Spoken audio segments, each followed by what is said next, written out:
ನಮಸ್ಕಾರ ಎಲ್ಲ ಅಕ್ಕ ತಂಗಿದರಿಗೆ, ಅಣ್ಣ ತಮ್ಮದಿರಿಗೆ. ನಾನು ನಿಮ್ಮ ರಾಘವೇಂದ್ರ, ನಿಮ್ಮಿಂದ ನಿಮಗಾಗಿ ಸದಾ ನಿಮ್ಮೊಂದಿಗೆ. Welcome back to Janamitra foundation.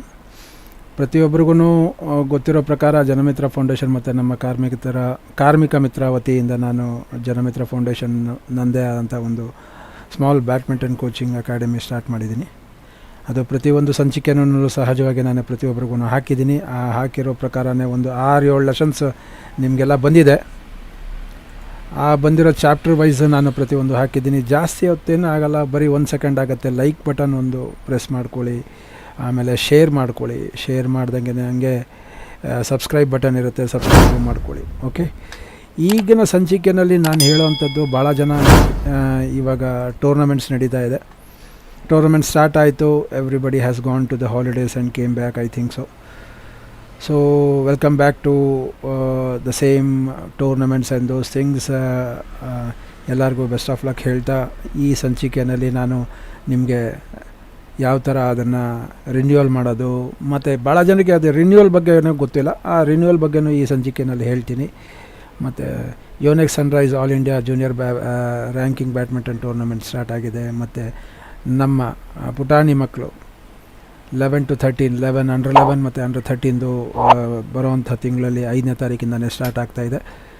So ಎಷ್ಟೋ ಜನ ಇದಕ್ಕೆ ಹಾಕ್ತಾ ಇದ್ದಾರೆ. ಅಪ್ಲಿಕೇಶನ್ ಹಾಕಿದ್ಮೇಲೆ ಹೆಂಗೆ ಅದನ್ನು ಇದು ಮಾಡೋದು, ಮೀನ್ಸ್ ರಿಜಿಸ್ಟರ್ ಆಗೋದು, ದೆನ್ ರಿನ್ಯೂವಲ್ ಆಗೋದು ಎಲ್ಲ ನಾನು ಹೇಳ್ಕೊಡ್ತೀನಿ.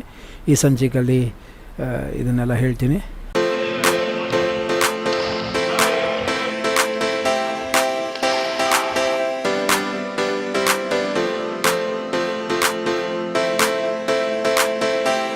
ಬನ್ನಿ ಸ್ಟಾರ್ಟ್ ಮಾಡೋಣ ಈ ಸಂಚಿಕೆನ. Okay, so first of all ನೀವು ಪ್ರತಿಯೊಬ್ಬರಿಗೂ ಗೊತ್ತು, ಟೂರ್ನಮೆಂಟ್ ಸಾಫ್ಟ್ವೇರ್ ಅಂತ ಹಾಕ್ಕೊಳ್ಳಿ. tournamentsoftware.com ಅಂತ ಹಾಕೊಂಡ್ಮೇಲೆ ಪ್ರತಿಯೊಬ್ಬರಿಗೂ ಲಾಗಿನ್ ಆಗಬೇಕಾಗತ್ತೆ. ಲಾಗಿನ್ ಆದಮೇಲೆ ಹೋಮ್ ನೀವು ಹೋಗಿರ್ತೀರ. ಹೋಮಲ್ಲಿ ನೀವು ಟೂರ್ನಮೆಂಟ್ಸ್ ಅಂತ ಹೋಗಿ, ಟೂರ್ನಮೆಂಟ್ಸಲ್ಲಿ ಎಲ್ಲರಿಗೂ ಗೊತ್ತಿರೋವಂಥ ವಿಚಾರ ನಿಯರ್ ಬೈ ಅಂತ ಹಾಕ್ಕೊಳ್ಳಿ. ಅಲ್ಲಿ ನಿಮಗೆ ಈಗ ನಡೀತಾ ಇರೋವಂಥದ್ದು, ನಮ್ಮ ನಿಯರ್ ಬೈ ನಡೀತಾ ಇರೋವಂಥದ್ದು ನೋಡಿ, Yonex Sunrise all India junior ranking badminton tournament 2024 at Bangalore, Karnataka. ಇದೊಂದು ನಡೀತಾ ಇದೆ. Then again Yonex coming soon ಇದು. ಸೊ ನಮ್ಮ ಪುಟಾಣಿ ಮಕ್ಕಳಿಗೆ ಇದು ಬಹಳ ಜನರಿಗೆ ನಮ್ಮ ಕರ್ನಾಟಕ ಬ್ಯಾಡ್ಮಿಂಟನ್ ಅಸೋಸಿಯೇಷನ್ BAID ಭಾಳ ಜನರದ್ದು ರಿನ್ಯೂವಲ್ ಆಗಬೇಕು. ಆ ರಿನ್ಯೂವಲ್ ಪ್ರಾಸೆಸ್ ಏನಿದೆ, ಯಾವ ಥರ ಮಾಡೋದು, ಈಸಿಯೆಸ್ಟ್ ವೇ ಟು ರಿನ್ಯೂ. ಆಮೇಲೆ ಅದು ರಿನ್ಯೂ ಮಾಡಬೇಕಾ ಇಲ್ವಾ ಅಂತ ಭಾಳ ಜನ ಪೇರೆಂಟ್ಸ್ಗೆ ಗೊತ್ತಿಲ್ಲ. ಅದನ್ನು ಹೆಂಗೆ ಚೆಕ್ ಮಾಡೋದು ಅದನ್ನು ಹೇಳ್ಕೊಡ್ತೀನಿ ಈ ಸಂಚಿಕೆಯಲ್ಲಿ. ಪ್ರತಿಯೊಂದು ಹೇಳ್ಕೊಡ್ತೀನಿ, ಕೊನೆ ಗಂಟ ನೋಡಿ. Yonex Sunrise Karnataka state ranking tournament for childrens for under 11 and under 13 ಅಂತ ಇದೆ. ಇದನ್ನು ಒತ್ತಿದ ತಕ್ಷಣ ನಿಮಗೆ ಇನ್ನೊಂದು ಈ ಥರ ಬರುತ್ತೆ. ಅದರಲ್ಲಿ ಯೋನೆಕ್ಸ್ ಸನ್ರೈಸ್ ಮಾಮೂಲಿ ನಿಮಗೆ ಗೊತ್ತಿರೋ ಪ್ರಕಾರ ಅಂಡರ್ 11 ಮತ್ತು ಅಂಡರ್ 13 ಬರುತ್ತೆ. ಅಲ್ಲಿ ಫಸ್ಟೇ ನೋಟ್ ಅಂತ ಹಾಕಿರ್ತಾರೆ, ಫಾರ್ ರಿಜಿಸ್ಟ್ರೇಷನ್ ಚೆಕ್ kba.org.in ವೆಬ್ಸೈಟ್ಗೆ ನೀವು ಹೋಗಬೇಕಾಗತ್ತೆ. ಇದನ್ನು ಮಾತ್ರ ಕಾಪಿ ಮಾಡ್ಕೊಳ್ಳಿ. ಇನ್ನೊಂದು ಟ್ಯಾಬಲ್ಲಿ ನೀವು ಇದನ್ನು ಓಪನ್ ಮಾಡ್ಕೊಳ್ಳಿ. ಟ್ಯಾಬಲ್ಲಿ ಓಪನ್ ಆದಾಗ ನಿಮಗೆ ಈ ಥರ ಬರುತ್ತೆ. ಕರ್ನಾಟಕ ಬ್ಯಾಡ್ಮಿಂಟನ್ ಅಸೋಸಿಯೇಷನಿಂದ ಈಗ ಭಾಳ ಅಪ್ಡೇಟ್ಸ್ ಆಗಿದೆ. ಯಾರು ರಿನ್ಯೂವಲ್ ಮಾಡಿಸ್ಕೊಂಡಿಲ್ಲ ದಯವಿಟ್ಟು ರಿನ್ಯೂವಲ್ ಮಾಡಿಸ್ಕೊಳ್ಳಿ. ರಿನ್ಯೂವಲ್ ಮಾಡ್ಸೋಕ್ಕಿಂತ ಮುಂಚೆ ನಿಮ್ಮ KBIದು BAID ಇದೆ, ಆ ID ಇರುತ್ತೆ. ಪ್ರತಿಯೊಬ್ಬರಿಗೂ ಒಂದು ID ಇರುತ್ತೆ. ಇದು ನನ್ನ ಮಗಂದೇ ಹಾಕ್ತಾಯಿದ್ದೀನಿ ID. ಸೊ ಆ ID ಯಶಸ್ ಶೆಟ್ಟಿ ಅಂತ ನನ್ನ ಮಗ. ಸೊ ಅದೇ ಥರ ಪ್ರತಿಯೊಬ್ಬರದ್ದು ಒಂದು BAID ಇರುತ್ತೆ. ಆ ID ನೀವು ಹೆಂಗೆ ಚೆಕ್ ಮಾಡೋದು, ಅದು ರಿನ್ಯೂವಲ್ ಆಗಿದೆಯಾ ಇಲ್ವಾ, ಕಾಸು ಹೆಂಗೆ ಕಟ್ಟೋದು, ಎಲ್ಲಿ ಕಟ್ಟಬೇಕು, ನೀವು ಆನ್ಲೈನೇ ಕಟ್ಬೋದಾ, ಅಲ್ಲಿಗೆ ಹೋಗಬೇಕಾ, ಇದನ್ನು ಹೇಳ್ಕೊಡ್ತೀನಿ ನಾನು. ಸೊ kba.org.in ನೀವು ಯಾವಾಗ ಹೋಗ್ತೀರಾ, ಈ ವೆಬ್ಸೈಟಲ್ಲಿ ಹೋದಾಗ ನಿಮಗೆ ಈ ಥರ ಓಪನ್ ಆಗುತ್ತೆ. ಅದರಲ್ಲಿ ನೀವು ಅದನ್ನು ಶೆಡ್ಯೂಲ್ಸ್ನ ನೀವು ನೋಡ್ಬೋದು. 19/5/2024 ಮತ್ತು 3/5/2024ಗೆ ಎರಡಿದೆ. ಒಂದು ಅಂಡರ್ 15 ಮತ್ತು ಅಂಡರ್ 17 ನಡೀತಾ ಇದೆ. ಅದು 19th ಇರೋದು. ಈಗ ನಮ್ಮ ಪುಟಾಣಿ ಮಕ್ಕಳದು ಅದು ಬಂದು 5ನೇ ತಾರೀಕಿನಿಂದನೇ ಸ್ಟಾರ್ಟ್ ಆಗಿಬಿಡುತ್ತೆ ಶೆಡ್ಯೂಲ್ಸ್. ನಿಮಗೆ ಇದನ್ನು ಒತ್ತಿದ ತಕ್ಷಣ ನಿಮಗೆ ಈ ಥರ ಬಂದ್ಬಿಡುತ್ತೆ ನೋಡಿ. ಇಲ್ಲಿ ಸೆಲಿನೈಟ್ ಸ್ಪೋರ್ಟ್ಸ್ ಅಕಾಡೆಮಿಲಿ ನಡೆಯುವಂಥದ್ದು ಇದು. 28th is the last date for registration. ಇದು ಮಾತ್ರ ಗ್ಯಾಪ್ನ ಇರಲಿ.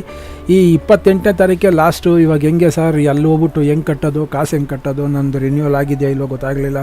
ಭಾಳ ಜನರ ಮಕ್ಕಳದ್ದು ರಿನ್ಯೂವಲ್ ಆಗಿಲ್ಲ.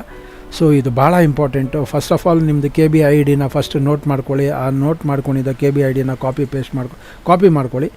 ಕಾಪಿ ಮಾಡ್ಕೊಂಡಿದ್ದ ನಂತರ ಇಲ್ಲಿ ಬರುತ್ತೆ, ಇಲ್ಲಿ ಪ್ಲೇಯರ್ಸ್ ಕೆಳಗಡೆ ಟೂರ್ನಮೆಂಟ್ ಎಂಟ್ರಿ ಅಂತ ಇದೆ. ಎನ್ರೋಲ್ಮೆಂಟ್ ಲಿಸ್ಟು ಮತ್ತು ಪೆಂಡಿಂಗ್ ಪೇಮೆಂಟ್ಸ್ಗೆಲ್ಲ ಹೋಗ್ಬಿಡಿ. ಟೂರ್ನಮೆಂಟ್ ಎಂಟ್ರಿ ಅಂತ ಇದೆ, ಅಲ್ಲಿ ಹೋಗಿದ ತಕ್ಷಣ ನಿಮಗೆ ಇನ್ನೊಂದು ಥರ ಬರುತ್ತೆ. ಇಲ್ಲಿ ನಿಮ್ಮ BAID ಹಾಕಬೇಕಾಗತ್ತೆ. ಈಗ ನಮ್ಮ ಮಗಂದೇ ಹಾಕ್ತೀನಿ ನೋಡಿ. ಹಾಕಿದ ನಂತರ ನೆಕ್ಸ್ಟ್ ಅಂತ ಕೊಟ್ಟಿದ ತಕ್ಷಣವೇ ನಿಮಗೆ ಟೂರ್ನಮೆಂಟ್ ಎಂಟ್ರಿನಲ್ಲಿ ಇಲ್ಲಿ ಕೇಳುತ್ತೆ ಅಂಡರ್ 11, ಅಂಡರ್ 13 ಮತ್ತು ಅಂಡರ್ 15, ಅಂಡರ್ 17 ಇದು ಕೇಳುತ್ತೆ. ಸೊ ಸಹಜವಾಗಿ ನಿಮ್ಮ ಮಕ್ಕಳು ಯಾವ ಕ್ಯಾಟಗರಿಗೆ ಬರುತ್ತಾರೆ ಆ ಕ್ಯಾಟಗರಿನ ಸೆಲೆಕ್ಟ್ ಮಾಡ್ಕೊಳ್ಳಿ. ಅಂದರೆ ನೋಡಿ, ನಾನು ಇದನ್ನು ಫಸ್ಟೇ ಎನ್ರೋಲ್ ಮಾಡಿದ್ದೀನಿ. ಸೊ ಎನ್ರೋಲ್ ಮಾಡಿರೋದಕ್ಕೆ ಅದು ನನಗೆ ಎರರ್ ಮೆಸೇಜ್ ತೋರಿಸುತ್ತೆ. ಬಟ್ ನಿಮಗೆಲ್ಲ ನಾನು ಇದು ಹಿಂಗೆ ತೋರಿಸ್ತಾ ಇದ್ದೀನಿ. ಅಂಡರ್ 11 ಮತ್ತು ಅಂಡರ್ 13 ಕ್ಯಾಟಗರಿ ವೈಸ್ ನಿಮಗೆ ಬಂದ್ಬಿಡುತ್ತೆ. ಡಬಲ್ಸು ಮತ್ತು ಸಿಂಗಲ್ಸು ಎರಡೂ ಬರುತ್ತೆ. ನಿಮ್ಗೆ ಯಾವ್ದು ಬೇಕು ಡಬಲ್ಸ್ ಕ್ಯಾಟಗರಿನಲ್ಲಿ ನೀವು ಹುಡುಗರನ್ನ ಫಸ್ಟೇ ರೆಡಿ ಮಾಡ್ಕೊಳ್ಳಿ. ರೆಡಿ ಮಾಡಿಕೊಂಡು ಅದನ್ನು ಡಬಲ್ಸು ಕ್ಲಿಕ್ ಮಾಡ್ಬೋದು. ಡಬಲ್ಸಲ್ಲಿ ನೋಡಿ ಪ್ಲೇಯರ್ ಲಿಸ್ಟ್ ಎಲ್ಲ ಇಲ್ಲೇ ಬಂದ್ಬಿಡುತ್ತೆ. ಯಾರಿದ್ದಾರೆ ಇವಾಗ ಎನ್ರೋಲ್ಮೆಂಟ್ ಯಾರಾಗಿದ್ದಾರೆ ಅಲ್ಲೇ ಬಂದ್ಬಿಡುತ್ತೆ. ಆ ಪ್ಲೇಯರ್ ನೇಮ್ ಅವ್ರಿಗೂ ID ಇರಬೇಕು, ಆವಾಗೇ ಅಲ್ಲಿ ಬರುತ್ತೆ. ಅದು ಬಂದಿದ್ದ ನಂತರ ಅದು ಆಟೋಮೆಟಿಕ್ಕಾಗಿ ನೀವು ಆ್ಯಡ್ ಮಾಡ್ಕೋಬೋದು. ಅದೇ ಸಿಂಗಲ್ಸ್ ಅಂತ ಅಂದಾಗ ಸಿಂಗಲ್ಸ್ ಟಿಕ್ ಮಾಡಿದ ತಕ್ಷಣವೇ ನೋಡಿ ಬಾಯ್ಸ್ ಸಿಂಗಲ್ಸ್ ಅಂಡರ್ 13 ಇದು ನನ್ನ ಮಗನ ಹೆಸರು ಬಂದುಬಿಡ್ತು. ಅದೇ ಥರ ಪಾರ್ಟ್ನರ್ ನೇಮ್ ಅಂತ ಏನು ಬರೋಲ್ಲ, ಅದು ಬೇಕಾಗಿಲ್ಲ. ಯಾಕಂದರೆ ನಾನೀಗ ಸಿಂಗಲ್ಸ್ ಅಂತ ಇದ್ದೀನಿ. ಇದನ್ನು ನಾನು ಫಸ್ಟೇ ಎನ್ರೋಲ್ ಮಾಡಿರೋದಕ್ಕೋಸ್ಕರ ನನಗೆ ಎರರ್ ಮೆಸೇಜ್ ಬರುತ್ತೆ. ನಿಮಗೆಲ್ಲ ಎರರ್ ಮೆಸೇಜ್ ಬರೋದಿಲ್ಲ. ಯಾರು ಹೊಸ್ದಾಗಿ ಮಾಡ್ಕೋತಾ ಇದ್ದಾರೆ ಅವರು ಪೇಮೆಂಟ್ ಇಲ್ಲಿ ಮಾಡಿದ ನಂತರ ಅದು ಪೇಮೆಂಟ್ಗೆ ಹೋಗಿರುತ್ತೆ. ಅದಾದಮೇಲೆ ನೀವು ಅದನ್ನು ರಿನ್ಯೂವಲ್ ಹೆಂಗೆ ಮಾಡೋದು, ರಿನ್ಯೂವಲ್ ಮಾಡಿಬಿಟ್ಟು ಎಷ್ಟು ಬೇಗ ಆಗುತ್ತೆ ಅಷ್ಟು ಬೇಗ ರಿನ್ಯೂವಲ್ ಮಾಡಿ. ರಿನ್ಯೂವಲ್ ಮಾಡೋ ಪ್ರಾಸೆಸ್ಸನ್ನು ನಾನು ಇವಾಗ ಹಾಕ್ತಾಯಿದ್ದೀನಿ. ದಯವಿಟ್ಟು ಆದಷ್ಟು ಬೇಗ ಪ್ರತಿಯೊಬ್ಬರು ತಂದೆ ತಾಯಿದಿರು ತಮ್ಮ ಮಕ್ಕಳದ್ದು ರಿನ್ಯೂವಲ್ಸ್ ಮಾಡ್ಕೊಳ್ಳಿ. ಇಲ್ಲಿ ನಾನು ಸಬ್ಮಿಟ್ ಕೊಟ್ಟ ತಕ್ಷಣ ನನ್ನದು ಆಗಿದೆ. ಸೊ ಅದೇ ಥರ ತೋರಿಸುತ್ತೆ ನೋಡಿ. ನನಗೆ ಈಗ ಎರರ್ ತೋರಿಸುತ್ತೆ, already enrolled for the event boys singles under 13. ಈ ಥರ ನನಗೆ ಎರರ್ ಯಾಕೆ ತೋರಿಸ್ತಾ ಇದೆ ಅಂತಂದರೆ ನಾನು ಇದನ್ನು ಎನ್ರೋಲ್ ಮಾಡಿಬಿಟ್ಟಿದ್ದೀನಿ. ಸೊ ಎನ್ರೋಲ್ ಮಾಡಿದ್ದೀನಿ, ದೆನ್ ರಿನ್ಯೂವಲ್ ಪ್ರಾಸೆಸ್ಸು ಹಾಕಾಗಿದೆ ನಮ್ಮದು. ಸೊ ಅದಕ್ಕೋಸ್ಕರ ಈ ಥರ ತೋರಿಸ್ತಾ ಇದೆ. ನಿಮ್ದು ಆ ಥರ ಆಗೋಲ್ಲ. ಇದನ್ನು ಹಾಕಿದ ತಕ್ಷಣ ನಿಮಗೊಂದು ಪೇಮೆಂಟ್ ಇದಕ್ಕೆ ಹೋಗುತ್ತೆ. ಪೇಮೆಂಟ್ ಅಲ್ಲಿ ಹೋಗಿ ನೀವು scan and pay 822 rupees change ನಿಮಗೆ ಅಮೌಂಟ್ ಬರುತ್ತೆ. ಆ ಅಮೌಂಟನ್ನ ನೀವು ಪೇ ಮಾಡಿದ ತಕ್ಷಣ ಪೇಮೆಂಟ್ ಆಗಿರೋದು ನಿಮ್ಮ ಮೇಲ್ ID ಆಟೋಮೆಟಿಕ್ಕಾಗಿ ಅದು ಪೇಮೆಂಟ್ಸ್ ಇದು ಬಂದ್ಬಿಡುತ್ತೆ. ಓಕೆ, ನಾನು ಅದನ್ನು ತೋರಿಸ್ತೀನಿ ನಿಮಗೆ. ಮೇಲ್ ID ನಿಮಗೆ ಹಾಕಿ ತೋರಿಸ್ತೀನಿ ನೋಡಿ. ಪೇಮೆಂಟ್ ಸಕ್ಸಸ್ಫುಲ್ ಅಂತಲೂ ಬಂದ್ಬಿಡುತ್ತೆ. 822 rupees 40 paisa. ICore pioneer business solutions private limited. Today ಎಷ್ಟೊತ್ತಿಗೆ ಮಾಡಿದೆ ಕನ್ಫರ್ಮೇಷನ್ ನಂಬರು ಪ್ರತಿಯೊಂದು ನಾನು ಏನು ಹಾಕಿದ್ದೀನಿ, ನಾನು ಪೇಮೆಂಟ್ ಮಾಡಿರೋದು ಅದನ್ನು ಬಂದ್ಬಿಡುತ್ತೆ. ಇದಾಗಿದ ನಂತರ ನಾನು 1,000 ರೂಪಾಯಿ ಕಟ್ಬಿಟ್ಟು ಅದನ್ನು ಹೆಂಗೆ ರಿನ್ಯೂವಲ್ ಮಾಡಿದೆ ಅದನ್ನು ನಾನು ತೋರಿಸ್ತೀನಿ. ಅದನ್ನು ಇವತ್ತೇ ಮಾಡಿದ್ದು. ಸೊ ಯಾವ ಥರ ರಿನ್ಯೂವಲ್ ಮಾಡಿದೆ ಅದನ್ನು ತೋರಿಸ್ತೀನಿ ನಾನು ನಿಮಗೆ. ರಿಜಿಸ್ಟರ್ ಆಗಿರೋದು ನೋಡಿ. Successfully enrolled for the Yonex Sunrise Karnataka state ranking tournament for under 11 and under 13 2024 boys singles under 13. Dear MRSST, congratulation for the successful enrolment. ಇದು ಬಂದ್ಬಿಡುತ್ತೆ, ಈ ಥರ ಬಂದ್ಬಿಡುತ್ತೆ. ಓಕೆ, ಎನ್ರೋಲ್ಮೆಂಟ್ ಆದ್ರೂ ಅದು ಪೆಂಡಿಂಗಲ್ಲಿರುತ್ತೆ. ಬಿಕಾಸ್ ಅಲ್ಲಿರುವಂಥ ಸೆಕ್ರೆಟ್ರಿ ಕಡೆಯಿಂದ ನಿಮಗೆ ಅಪ್ರೂವಲ್ ಆಗಬೇಕು. ಆ ಸೆಕ್ರೆಟ್ರಿ ಹತ್ರ ನಿಮಗೆ ಅಪ್ರೂವಲ್ ಆಗಬೇಕು ಅಂದರೆ ನಿಮ್ಮದು ರಿನ್ಯೂವಲ್ ಆಗಿರಬೇಕು. ರಿನ್ಯೂವಲ್ ಆಗಬೇಕು ಅಂದರೆ ನೀವು ಪೇಮೆಂಟ್ ಮಾಡಿರಬೇಕು. ಡೋಂಟ್ ಮಿಸ್ಟೇಕ್ ಮೀ, ನಾನೇನು ಎಳೀತಾ ಇಲ್ಲ. ಇದನ್ನು ನಿಮಗೆ ಅರ್ಥ ಆಗಲಿ ಅಂತ ನಾನು ಇದನ್ನು ಕೂಲಂಕುಷವಾಗಿ ಹೇಳ್ತಾ ಇದ್ದೀನಿ. ಈ ಥರ ನಿಮಗೆ ಮೇಲ್ ಬರುತ್ತೆ. ಮೇಲ್ ಬಂದಿದ ನಂತರ ನೋಡಿ ಇಲ್ಲಿ ಪೇಮೆಂಟ್ ಆಯಿತು ಅಂದ್ಕೊಳ್ಳಿ. ಈಗ ಹೆಂಗೆ ಚೆಕ್ ಮಾಡೋದು, ನನ್ನ ಮಗಂದು ಆಗಿದೆಯೋ ಇಲ್ವಾ ಸರ್, ನಮ್ಮ ಮಕ್ಕಳದು ರಿನ್ಯೂವಲ್ ಮಾಡಬೇಕೋ ಇಲ್ವೋ ಅಂತ ಕೇಳ್ತಾರೆ ಪೇರೆಂಟ್ಸು. ಸೊ ಸಹಜವಾಗಿ ನಿಮ್ಮ BAID ಕಾಪಿ ಮಾಡ್ಕೊಳ್ಳಿ. ಕಾಪಿ ಮಾಡಿದ ನಂತರ ಈಗ ಬ್ಯಾಡ್ಮಿಂಟನ್ ಅಸೋಸಿಯೇಷನ್ ಆಫ್ ಇಂಡಿಯಾ ಅನ್ನೋ ಸೈಟ್ಗೆ ನೀವು ಹೋಗಬೇಕಾಗತ್ತೆ. ಬ್ಯಾಡ್ಮಿಂಟನ್ ಅಸೋಸಿಯೇಷನ್ ಆಫ್ ಇಂಡಿಯಾಗೆ ನೋಡಿ badmintonindia.org ಅಂತ ಹಾಕಿದ ನಂತರ ಇಲ್ಲಿ ಭಾಳ ಜನ ಈ ಪ್ರಶ್ನೆನೂ ನಾನು ಕೇಳಿದ್ದಾರೆ, ಸರ್ ಯಾವ ಥರ ನಾವು BAID ಮಾಡ್ಕೊಳ್ಳೋದು ಅದನ್ನು ಕೇಳಿದ್ದಾರೆ. ದೆನ್ ಇವಾಗ ಸದ್ಯಕ್ಕೆ ರಿನ್ಯೂವಲ್ ಬಗ್ಗೆ ಹೇಳ್ತೀನಿ. ID ಹೊಸ್ದಾಗಿ ಮಾಡ್ಕೊಳ್ಳೋದಕ್ಕೆ ಇಲ್ಲೇ ತೋರಿಸ್ಕೊಡ್ತೀನಿ ನಾನು, ಅದನ್ನು ಬೇಕಾದ್ರೆ ಮಾಡ್ಕೊಳ್ಳಿ ನೀವು. ಇಲ್ಲಿ ಪ್ಲೇಯರ್ಸ್ ಅಂತ ಇರುತ್ತೆ. ಪ್ಲೇಯರ್ಸಲ್ಲಿ BAID ಆಫ್ ಪ್ಲೇಯರ್ಸ್ ಅಂತ ಇದೆ, ಆಯಿತಾ. ಇದು ಆ್ಯಕ್ಟಿವ್ ಇದೆಯಾ ಇಲ್ಲ ಅಂತ ಫಸ್ಟ್ ಚೆಕ್ ಮಾಡ್ಕೋಬೇಕು. ಅಕಸ್ಮಾತ್ ಆ್ಯಕ್ಟಿವ್ ಇಲ್ಲ ಅಂತ ಅಂದರೆ you have to go for the renewals. ನೀವು ಪ್ರತಿಯೊಬ್ಬರೂ ರಿನ್ಯೂವಲ್ ಮಾಡ್ಕೊಳ್ಳೇಬೇಕಾಗತ್ತೆ. 1,000 ರೂಪಾಯಿ ಅದನ್ನು ಯಾವ ಬ್ಯಾಂಕಿಗೆ ಟ್ರಾನ್ಸ್ಫರ್ ಮಾಡಬೇಕು, ಯಾವ ಥರ ಮಾಡೋದು ಅದನ್ನು ಹೇಳ್ಕೊಡ್ತೀನಿ. ಈಸಿಯೆಸ್ಟ್ ವೇ, ನೀವು ಅವ್ರದ್ದು ಬ್ಯಾಂಕ್ ಅಕೌಂಟು IFSC ಕೋಡ್ನೆಲ್ಲ ಆ್ಯಡ್ ಮಾಡಿ ನೀವು ಬೆನಿಫಿಷರಿ ಆ್ಯಡ್ ಮಾಡಿ ಮಾಡೋ ಅಷ್ಟೊತ್ತಿಗೆ ಲೇಟ್ ಆಗುತ್ತೆ. ಬೆಟ್ರ್ ನೀವು ಡೈರೆಕ್ಟಾಗಿ ಗೂಗಲ್ ಇಂದನೇ ಮಾಡ್ಬೋದು. ಸೊ BAID ಆಫ್ ಪ್ಲೇಯರ್ ಅಂತ ಒತ್ತಿದ ತಕ್ಷಣ ನಿಮಗೆ ಈ ಥರ ಬಂದ್ಬಿಡುತ್ತೆ. ಓಕೆ ನೋಡಿ, BAID of player as on April 19, 2024 ಅಂತ ಬರುತ್ತೆ. ಇಲ್ಲಿ ID-ನ ಪೇಸ್ಟ್ ಮಾಡಿ. ಇವ್ರದ್ದು ಬೇಡ, ನನ್ನ ಮಗಂದೇ ಹಾಕ್ತೀನಿ, ಅವ್ರದ್ದು ಆ್ಯಕ್ಟಿವ್ ಇಲ್ಲ, ಇವಾಗ ಆ್ಯಕ್ಟಿವ್ ಆಗುತ್ತೆ. ಸೊ ಸರ್ಚ್ ಪ್ಲೇಯರ್ ಅಂತ ಹಾಕಿದ ತಕ್ಷಣವೇ ನಿಮ್ಗೇನಾಗುತ್ತೆ ನೋಡಿ, ಇಲ್ಲಿ ಇನ್ಯಾಕ್ಟಿವ್ ಅಂತ ತೋರಿಸುತ್ತೆ. ಇನ್ಯಾಕ್ಟಿವ್ ಅಂತ ಯಾಕೆ ತೋರಿಸುತ್ತೆ? That is not because of any other things. ಇದು ಏನಕ್ಕೆ ಇನ್ಯಾಕ್ಟಿವ್ ಅಂತ ತೋರಿಸುತ್ತೆ ಅಂತಂದರೆ, ನೀವು ರಿನ್ಯೂವಲ್ ಮಾಡಿಲ್ಲ ಅಂತ. ಇದನ್ನು ರಿನ್ಯೂವಲ್ ಪ್ರಾಸೆಸ್ ಮಾಡೋದು ಹೆಂಗೆ, ಯಾವ ಥರ ಮಾಡೋದು? Let us go back again. Okay, so ನೀವು ಇಲ್ಲಿ ಪ್ಲೇಯರ್ಸ್ನ ಟೂರ್ನಮೆಂಟ್ ಎಂಟ್ರಿ ಕೊಟ್ಟರೆ ಎಲ್ಲ ಆಗೋಯ್ತು, ಎಲ್ಲ ಆಯಿತು ಸರ್, ಎಲ್ಲ ಕಾಸು ಕಟ್ಟಿದ್ದೀವಿ. ಏನೋ 822 ರೂಪಾಯಿ 40 ಪೈಸೆ ನಾವು ಅಮೌಂಟ್ ಕಟ್ಟಿದ್ದೀವಿ. 1,000 ರೂಪಾಯಿ ಕಟ್ಟಬೇಕು. ಇವಾಗ ಹೆಂಗೆ ಕಟ್ಟೋದು, ಎಲ್ಲಿಗೆ ಕಟ್ಟಬೇಕು, ಅದೇನು ಮಾಡಬೇಕು? ಡೈರೆಕ್ಟಾಗೆ ಇದರಲ್ಲೇ ನೋಡಿ, ಇನ್ನೊಂದು ಅದನ್ನು ನಾನೆಲ್ಲ ಪೂರ್ತಿ ನಾನು ನನ್ನ ಕಾಮೆಂಟ್ಸಲ್ಲೇ ಕೆಳಗಡೆ ಹಾಕಿರ್ತೀನಿ, ನಾನು ಪೂರ್ತಿ ಹಾಕಿರ್ತೀನಿ, ಅಲ್ಲೇ ಚೆಕ್ ಮಾಡ್ಕೊಳ್ಳಿ. ಯಾರು ರಿನ್ಯೂವಲ್ ಆಗಿಲ್ವೋ ಅವರು ಡೈರೆಕ್ಟಾಗಿ ಗೂಗಲ್ ಪೇಗೆ ಹೋಗ್ಬಿಟ್ಟು ಅಲ್ಲಿ ಬ್ಯಾಂಕ್ ಅಕೌಂಟ್ ಅಂತ ಬರುತ್ತೆ. ಓಕೆ, ಗೂಗಲ್ ಪೇ ಓಪನ್ ಮಾಡ್ಕೊಳ್ಳಿ. ಗೂಗಲ್ ಪೇ ಓಪನ್ ಮಾಡಿದ್ಮೇಲೆ ಬ್ಯಾಂಕ್ ಟ್ರಾನ್ಸ್ಫರ್ ಅಂತ ಇರುತ್ತೆ. ಬ್ಯಾಂಕ್ ಟ್ರಾನ್ಸ್ಫರಲ್ಲಿ ಏನು ಮಾಡಿ, ಈ ಅಕೌಂಟ್ ನಂಬರ್ ನೋಡಿ, ಈ ಅಕೌಂಟ್ ನಂಬರ್ನ ಹಾಕಿ. ಈ ಅಕೌಂಟ್ ನಂಬರ್ ಹಾಕಿದ್ಮೇಲೆ ಈ IFSC ಕೋಡ್ನ ಹಾಕಿದ ನಂತರ ಪಂಜಾಬ್ ನ್ಯಾಷನಲ್ ಬ್ಯಾಂಕ್, ಅದು ವಸಂತ್ ವಿಹಾರ್, ನ್ಯೂ ದೆಹಲಿ ಅಂತ ಬಂದ್ಬಿಡುತ್ತೆ. ಅದನ್ನು ಪೇ ಮಾಡಿದ ನಂತರ go to your email ID where it is been registered with your tournament software and KBNಲ್ಲಿ ಏನು ಕೊಟ್ಟಿರ್ತೀರ ಅದೇ ಗ್ಯಾಪ್ನ ಇರಲಿ.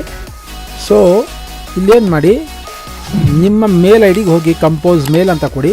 ಕಂಪೋಸ್ ಮೇಲ್ ಅಂತ ಕೊಟ್ಬಿಟ್ಟು ನೀವು ಎಲ್ಲಿಗೆ ಅವ್ರಿಗೆ ಸೆಂಡ್ ಮಾಡಬೇಕು. ನೋಡಿ, ಒಂದು ಕಾಪಿ ನಾನೇ ಇಟ್ಕೊಂಡಿದ್ದೀನಿ, ಒಂದು ಕಾಪಿ ನಾನು ಅಲ್ಲಿ ಕಳಿಸ್ದೆ. ನೇಮ್, ಅವರ ಹೆಸರು, ಅವ್ರ BAID ಪೂರ್ತಿ ಬರೀಬೇಕು. ಆಮೇಲೆ ಅಮೌಂಟ್ ಕಟ್ಟಿರೋದು ಟು KBA BAID ರಿನ್ಯೂವಲ್ ಅಂತ ನಾನು ಒಂದು ಇದನ್ನು ಸಬ್ಜೆಕ್ಟ್ ಹಾಕ್ಕೊಂಡಿದ್ದೀನಿ ಅಷ್ಟೇ. ಅದೊಂದು ಪೇಸ್ಟು ಪ್ಲಸ್ ಆಧಾರ್ ಕಾರ್ಡ್ದು ಒಂದು ಇದನ್ನು ನೀವು ಅದಕ್ಕೆ ಅಟ್ಯಾಚ್ ಮಾಡಬೇಕು. ಆಧಾರ್ ಕಾರ್ಡ್, ಮಗುವಿನ ಆಧಾರ್ ಕಾರ್ಡ್ನ ಅಟ್ಯಾಚ್ ಮಾಡಿ ನಿಮಗೆ ನೋಡಿ ಈ ಒಂದು ಮೇಲ್ ಅಡ್ರೆಸ್ಗೆ rajesh.c.gaur@gmail.com ಇದಕ್ಕೆ ನೀವು ಸೆಂಡ್ ಮಾಡಿ. ನಿಮಗೆ ಬೇಕು ಅಂದರೆ ಒಂದು ಕಾಪಿನ CC ಕಾಪಿನಲ್ಲಿ ಇಟ್ಕೊಂಡು, ಇಲ್ಲ BC ಕಾಪಿ ಅಂತ ಬರುತ್ತೆ, CC ಕಾಪಿನಲ್ಲಿ ಹಾಕ್ಕೊಂಡು ಇಟ್ಕೊಳ್ಳಿ. ನೀವು ಸೆಂಡ್ ಮಾಡಿರೋದು ಇಲ್ಲಿ ಬಂದ್ಬಿಡುತ್ತೆ. ಓಕೆ, ಇದಾಗಿದ ನಂತರ ಅದು ಆಟೋಮೆಟಿಕ್ಕಾಗಿ ರಿನ್ಯೂವಲು ಆಗುತ್ತೆ. ರಾಜೇಶ್ ಅವ್ರಿಗೆ ನಾನು ಸೆಂಡ್ ಮಾಡಿರೋದು ಪ್ರತಿಯೊಂದು ಐತೆ. ಇದೇ ಥರ ನೀವು ಕಂಪೋಸ್ ಮೇಲ್ ಮಾಡಿಬಿಟ್ಟು ಕಳಿಸ್ಬೇಕು. ಕಳಿಸಿದ ತಕ್ಷಣವೇ ರಿನ್ಯೂವಲ್, ನಾನು ಅದು ಹಾಕ್ಕೊಂಡಿರೋದು renewal of ID MRS Shetty, ಇದನ್ನು ಹಾಕ್ಕೊಂಡ ತಕ್ಷಣ ಇದು ಗೊತ್ತಾಗುತ್ತೆ. ಇಲ್ಲಿ ನಾನು ತಿರ್ಗಾ ಹೇಳ್ತಾ ಇದ್ದೀನಿ, ನಿಮ್ಮ ಮಕ್ಕಳಿನ ನೋಡಿ ಪ್ಲೇಯರ್ಸ್ಗೆ ಹೋಗಿ, ಪ್ಲೇಯರ್ಸ್ ಹೋದ್ಮೇಲೆ BAID ಆಫ್ ಪ್ಲೇಯರ್ಸ್ ಅಂತ ಹಾಕಿ, BAID ಆಫ್ ಪ್ಲೇಯರ್ಸ್ ಅಂತ ಹಾಕಿದ ತಕ್ಷಣ ನಿಮ್ಗೆ ಇನ್ನೊಂದು ಈ ಥರ ಇದು ಬರುತ್ತೆ. ಇಲ್ಲಿ ನಿಮ್ಮ BAIDದು ನಂಬರ್ ಹಾಕಿ ಸರ್ಚ್ ಕೊಟ್ಟಾಗ ಅದು ಆ್ಯಕ್ಟಿವ್ ಇದೆಯಾ ಇನ್ಯಾಕ್ಟಿವ್ ಇದೆಯಾ ಅಂತ ಬರುತ್ತೆ. ಆ್ಯಕ್ಟಿವ್ ಆಗೋದಕ್ಕೆ ನೀವೇನು ಮಾಡಬೇಕು, ಅಲ್ಲೋಗಿ ಪೇಮೆಂಟ್ ಹಾಕಿದ ನಂತರ ಅದರದ್ದೊಂದು ಸ್ಕ್ರೀನ್ಶಾಟ್ನ ಹಾಕ್ಬಿಟ್ಟು ಪ್ಲಸ್ ಅವ್ರ ಆಧಾರ್ ಕಾರ್ಡ್ ಹಾಕಿ, ಅವರ ಹೆಸರು ಬರೆದು, ಅವ್ರದ್ದು BAID ನಂಬರ್ ಬರೆದು ಅದಕ್ಕೆ ಸೆಂಡ್ ಮಾಡಿ ಒಂದು CC ಕಾಪಿ ನಿಮ್ಮ ಹತ್ರ ಮಾಡಿಕೊಳ್ಳಿ. ಸೊ ಅದು ಕ್ಲಿಯರೆನ್ಸ್ ಆಯಿತು. ಅದಾಗಿದ ನಂತರ ನೀವು ಇಲ್ಲಿ ರಿಜಿಸ್ಟರ್ ಮಾಡಿರೋದು ಕ್ಲೀನಾಗಿ ಟೂರ್ನಮೆಂಟ್ ಎಂಟ್ರಿ ಆಗಿರೋದು ಅಮೌಂಟೊಂದು ಅದು ಸಹ ನಿಮಗೆ ಬಂದುಬಿಟ್ಟಿರುತ್ತೆ. ನಿಮ್ಮದಾಗಿದೆ ಮೀನ್ಸ್ ನೀವು ರಿನ್ಯೂವಲ್ ಮಾಡಿಸಿದ್ದೀರಾ, ಅದೇನಿದೆ ಪೇಮೆಂಟ್ ಆಗಿದೆ ಅಂತ ಎಲ್ಲ ಬಂದುಬಿಟ್ಟಿರುತ್ತೆ ನಿಮಗೆ. ಇಲ್ಲಿ ನೋಡಿ ಪೇಮೆಂಟ್ ರಿಸಿಪ್ಟ್, ಅದನ್ನು ನನಗೆ ಪೇಮೆಂಟ್ ರಿಸಿಪ್ಟ್ ಥ್ಯಾಂಕ್ ಯು ಇದು ಬಂದುಬಿಡುತ್ತೆ ನಮಗೆ. ನೀವು ಪೇಮೆಂಟಿಂದು ಸ್ಕ್ರೀನ್ಶಾಟ್ ಅಲ್ಲಿಗೆ ಕಳಿಸ್ತೀರ. ಇಷ್ಟು ಗ್ಯಾಪ್ನ ಇರಲಿ. ಪೇಮೆಂಟಿಗೆ ಸ್ಕ್ರೀನ್ಶಾಟ್ ಆದಮೇಲೆ ಆ ಕಡೆಯಿಂದ ಸೆಕ್ರೆಟರಿ ಅವರು ನಿಮ್ಮದು ಕ್ಲಿಯರೆನ್ಸ್ ಕೊಡ್ತಾರೆ. ಆಮೇಲೆ ಇನ್ನೊಂದು ಹೇಳಿದ್ದಾರೆ, treat this most urgently without renewal of the BAID players can not participate in any BAID tournament. So ಈ ವರ್ಷದ ಮೊದಲನೆಯ ರ್ಯಾಂಕಿಂಗ್ ಟೂರ್ನಮೆಂಟ್ಸ್ ಇವಾಗ ಸ್ಟಾರ್ಟ್ ಆಗ್ತಾ ಇರೋದ್ರಿಂದ ಪ್ರತಿ ಪೇರೆಂಟ್ಸ್ಗೂ, ಪ್ರತಿ ತಂದೆ ತಾಯಿಗೂ, ಅಕ್ಕ ತಂಗಿದಿರಿಗೂ, ಅಣ್ಣ ತಮ್ಮದಿರಿಗೂ ನಾನು ಕೇಳ್ಕೊಳ್ಳೋದಂದರೆ ಆದಷ್ಟು ಬೇಗ ತಮ್ಮ ಮಕ್ಕಳನ್ನ ರಿನ್ಯೂವಲ್ ಮಾಡಿಸ್ಕೊಳ್ಳಿ. BAID ರಿನ್ಯೂವಲ್ ಮಾಡಿಸಿದ್ರೆ ಅದು ಆಟೋಮೆಟಿಕ್ಕಾಗಿ ಸರಿ ಹೋಗುತ್ತೆ. ಈ ವರ್ಷದಿಂದ ಈ ಥರ ಆಗಿರೋದು. ಹೊಸ ಅಪ್ಲಿಕೇಶನ್ಸ್ ಹಾಕ್ಕೊಳ್ಳೋದಕ್ಕೆ 3000 ಏನೋ ಚಾರ್ಜ್ ಮಾಡ್ತಾರೆ, ಪ್ಲಸ್ ಪ್ರತಿ ವರ್ಷ 1000 ನೀವು ಇದು ಕೊಡ್ತಾರೆ. ನಿಮ್ದು ಎಲ್ಲಾರ್ದು ಇನ್ಯಾಕ್ಟಿವ್ ಆಗಿರೋದು ಒಂದೇ ಕಾರಣದಿಂದ, ಬಿಕಾಸ್ ID ರಿನ್ಯೂ ಆಗಿರಲ್ಲ. ರಿನ್ಯೂ ಮಾಡ್ಕೊಳ್ಳೋದಕ್ಕೆ ನೀವು 1000 ರೂಪಾಯಿ ಕಟ್ಕೊಂಡು ಇದನ್ನು ಮಾಡ್ಕೊಳ್ಳಿ. ಓಕೆ, ಏನಾದರೂ ಡೌಟ್ಸ್ ಇತ್ತು, ನಿಮಗೆಲ್ಲ ಏನೋ ಪ್ರಾಬ್ಲಮ್ ಇತ್ತು, ಗೊತ್ತಾಗ್ತಾ ಇಲ್ಲ, ಹೊಸ ID ಕ್ರಿಯೇಟ್ ಮಾಡೋದಕ್ಕೆ ಏನಾದರೂ ಗೊತ್ತಾಗ್ತಿಲ್ಲ ಅಂತಂದರೆ ದಯವಿಟ್ಟು ನನಗೆ ಒಂದು ಕಾಮೆಂಟ್ಸಲ್ಲಿ ಹಾಕಿ. ನಾನು ಅದಕ್ಕೆ ಅಂತಲೇ ಒಂದು ಸಣ್ಣದಾಗಿ ವೀಡಿಯೋನು ಮಾಡ್ತೀನಿ. ಕ್ಲೀನಾಗಿ ನಿಮಗೆ BAID ಯಾವ ಥರ ಕ್ರಿಯೇಟ್ ಮಾಡೋದು, ಯಾವ ಥರ ಹಾಕೋದು ಪೇರೆಂಟ್ಸ್ಗೆ ಈಸಿ ಆಗೋ ಥರ ನಾನು ಹೇಳ್ಕೊಡ್ತೀನಿ. ಅದನ್ನು ಇಲ್ಲೇ ಬರುತ್ತೆ. ಅದಕ್ಕೆ ತಿರ್ಗಾ BAIDಗೆ ಹೆಂಗೆ ಮಾಡೋದು, ಏನು ಎತ್ತ ಅಂತಲೂ ಹೇಳ್ಕೊಡ್ತೀನಿ ನಾನು. ಸೊ ಇಷ್ಟು ಹೇಳ್ತಾ ಈ ಸಂಚಿಕೆನ ಮುಗಿಸ್ತೀನಿ. ಲೈಕ್ ಮಾಡ್ಕೊಳ್ಳಿ, ಶೇರ್ ಮಾಡ್ಕೊಳ್ಳಿ, ಸಬ್ಸ್ಕ್ರೈಬ್ ಮಾಡ್ಕೊಳ್ಳಿ. ಆದಷ್ಟು ಇನ್ಫಾರ್ಮೇಷನ್ ಎಷ್ಟು ಜಾಸ್ತಿ ಆಗುತ್ತೆ ಅಷ್ಟು ಶೇರ್ ಮಾಡ್ಕೊಳ್ಳಿ. ಬರೀ 1 ಸೆಕೆಂಡ್ ಆಗುತ್ತೆ. ಲೈಕ್ ಬಟನ್ನ ಒತ್ತಿ. ನೀವು ಎಷ್ಟು ಲೈಕ್ ಬಟನ್ಸ್ ಒತ್ತೀರೋ ಅಷ್ಟು ನನಗೆ ಪ್ರೋತ್ಸಾಹ. ಎಲ್ಲರಿಗೂ ನಮಸ್ಕಾರ.